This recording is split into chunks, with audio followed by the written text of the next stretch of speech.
Oi pessoal, bem-vindos a mais um vídeo do canal.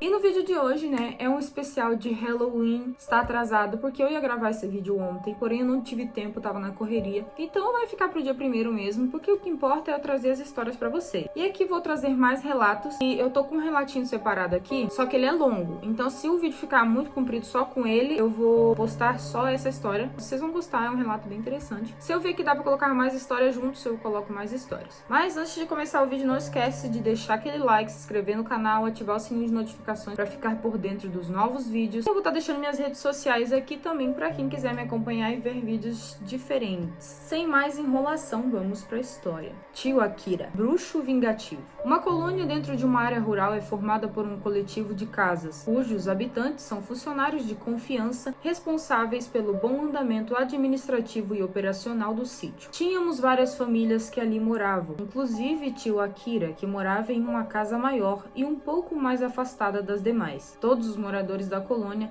tinham energia elétrica, água de poço artesiano, água mineral devidamente certificada, fossa séptica e um bom conforto. Meu finado avô, patrono do sítio, costumava dizer que um bom funcionário era o melhor patrimônio de uma empresa, e cada colono se sentia profundamente grato e valorizado por fazer parte do quadro de funcionários do nosso sítio. Essa sempre foi a sua política. E meus pais continuaram com essa mesma prática após a aposentadoria do meu avô. Investiram no bem-estar de cada funcionário, dando qualidade de vida, as melhores condições de trabalho e uma remuneração mais que justa. E a ação era mútua. Tínhamos toda a reciprocidade dos funcionários também. Os colaboradores rendiam, trabalhavam harmoniosamente no coletivo e o sítio tinha excelente saúde financeira. Meus pais afirmavam que bons funcionários vestem sempre a camisa da firma, e eles vestiam. Para meu entendimento, isso significava que bons funcionários não davam despesa, davam lucros. Bons funcionários não davam dor de cabeça, davam soluções e, principalmente, um bom funcionário sempre abençoava a empresa que trabalha e jamais faria magia negra contra o patrão. É certo que um bom funcionário jamais compactuaria com esse tipo de maldade. E os bons não compactuaram. Durante uma semana, os colaboradores pediram várias reuniões na sede do sítio. Todos queriam falar com os meus pais e todos foram atenciosamente ouvidos. Funcionários de todos os setores demonstraram descontentamento com o tio Akira. Nessas reuniões era muito comum todos se dirigirem ao tio Akira chamando-o de aquele velho vagabundo. Durante todo o momento, palavras como ingrato, invejoso, egoísta, safado, sem vergonha, ladrão, eram direcionadas a ele. Todos se queixavam, foi unânime. Ninguém, absolutamente ninguém o defendeu. Diante de tantas acusações, a sua demissão foi inevitável. Tio Akira foi definitivamente mandado embora do sítio. Permaneceu calado durante todo o tempo. Sabia no íntimo que todos estavam certos e que ele era o errado. A sua culpa era clara para todos. Foi provada por diversos testemunhos e relatos. Diante de todo exposto, era impossível sequer se defender de tantas acusações. Calado, recebeu sua indenização e foi embora mudo,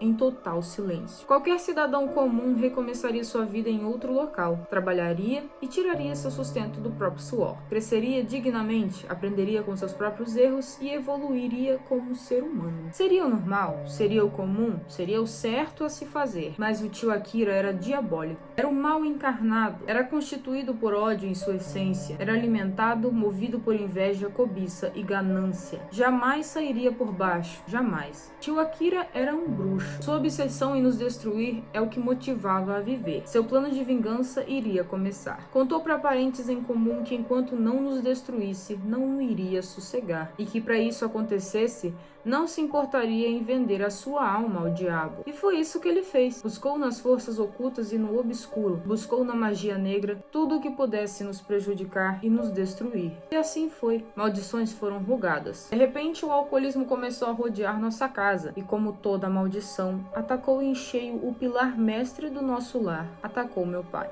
Garrafas e mais garrafas de pinga, conhaque e cerveja começavam a abarrotar a pia da cozinha. Meu pai não comia mais. Só bebia. Bebia muito. Bebia demais. Chegava bêbado em casa todo dia. Bebia fora de casa sempre. Bebia dentro de casa sempre. Estava fumando muito. Eram 3 a 4 maços por dia. Praticamente um cigarro aceso na bituca do outro. Minha casa parecia ter uma cortina de fumaça. A impressão era que dava para cortar o ar usando uma faca. O ambiente sempre estava pesado, sufocante. Incrível. Ele entrava fumando no banheiro para tomar banho e saía fumando com o banho tomado. Os 2 piores vícios do homem estavam impregnado nele, o álcool e o tabagismo, vícios que alcançaram o ápice do consumo máximo extremo. O pai de família, outrora trabalhador e exemplar, agora se transformara numa máquina movida a bebida, nicotina e alcatrão. Tinha escapado do cão negro na primeira vez, mas o aspecto do vício agora o amaldiçoava brutalmente. Por todo lado que seguia sempre estava acompanhado do cigarro. Onde parasse e tivesse sede, um gole de bebida alcoólica era obrigatório. Aos finais de semana já não trabalhava mais e vivia bêbado, capengando pelos corredores de casa. Lembro que num final de semana recebemos visita em casa. Jantamos, demos risada e por um momento raro voltamos a ter felicidade na casa. E ao despedirmos, resolvemos tirar uma foto na área externa de casa. A máquina fotográfica era muito boa. Era uma Asahi Pentax com um flash fortíssimo. Revelamos a foto e para nossa surpresa meu pai ficou muito desfocado e atrás da sua cabeça tinha um círculo de fumaça negra. Só ele estava desfocado na foto. Achei muito estranho,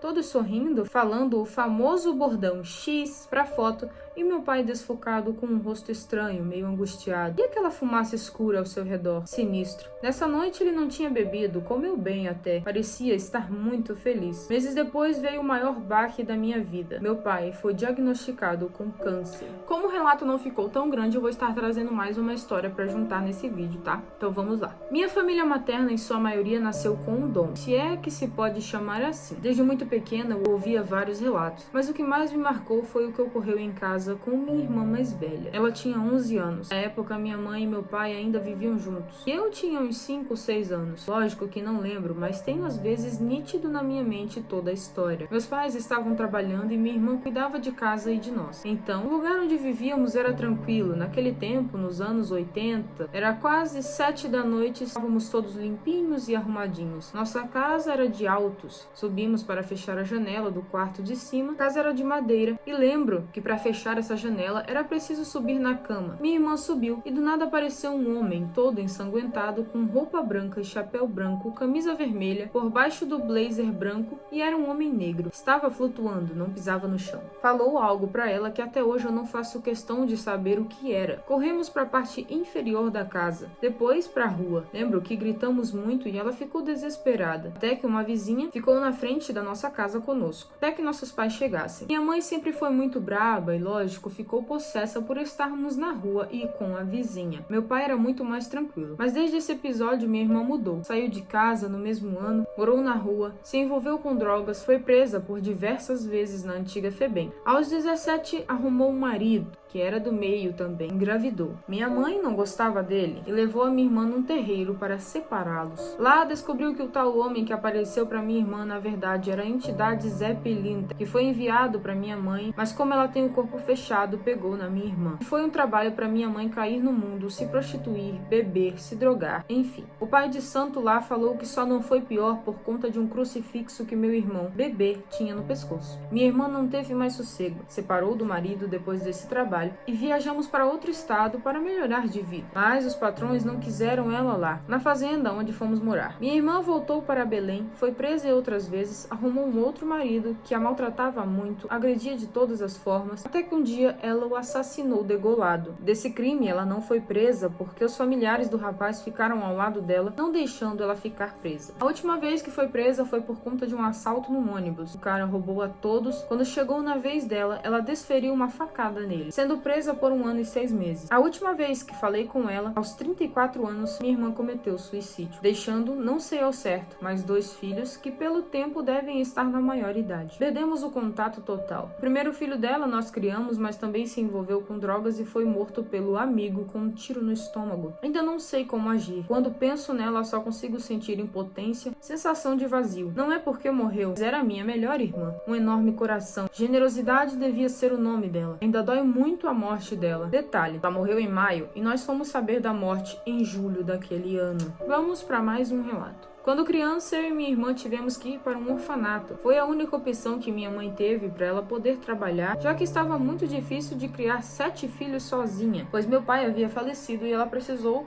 nos deixar nesse internato, pois éramos muito pequenas ainda e não tinha quem cuidasse de nós. Nesse internato havia creche e escola para a gente estudar e uma igreja onde tínhamos que frequentar todo o tempo. Inclusive, era a própria igreja que comandava tudo ali. Havia lá umas 2 freiras que eram as madres superiores. Ficávamos lá desde segunda-feira até as sexta-feiras à tarde. Só voltávamos aos finais de semana para casa. Daquele lugar eu trouxe inúmeras lembranças da minha infância, mais ruins do que boas. Além da saudade de casa, ainda tínhamos que enfrentar muitas experiências sobrenaturais, pois era um lugar muito sinistro e mórbido. Dessas lembranças que mais me marcou foi quando numa noite, quando fomos dormir naquele dormitório enorme, cheio de camas lado a lado, começou a chover muito. Eram muitos trovões e relâmpagos que ouvíamos de dentro daquele quarto escuro e sombrio, onde havia apenas a claridade de uma janela de vidro ao fundo. Era muito tarde, todos já dormiam, mas eu não conseguia pegar no sono. Eu estava tomada pelo meu medo infantil. Era muito tormento. Foi quando, de repente, no meio da escuridão, ouvi muitos passos naquele quarto. Cobri meu rosto com um lençol quando percebi, através do lençol, que algo se aproximava da minha cama e pude sentir que estava olhando para mim. Fechei os olhos e aquele ser parece que não saía dali. De repente ouvi passos de novo e nessa hora surge um trovão tão assustador que quase gritei. Nessa mesma hora, uma cruz de madeira que ficava pendurada na porta do quarto se movimentou por 3 vezes. Era tipo como se alguém tivesse batido nela com muita força. Fechei meus olhos chorando muito e adormeci chamando por minha mãe.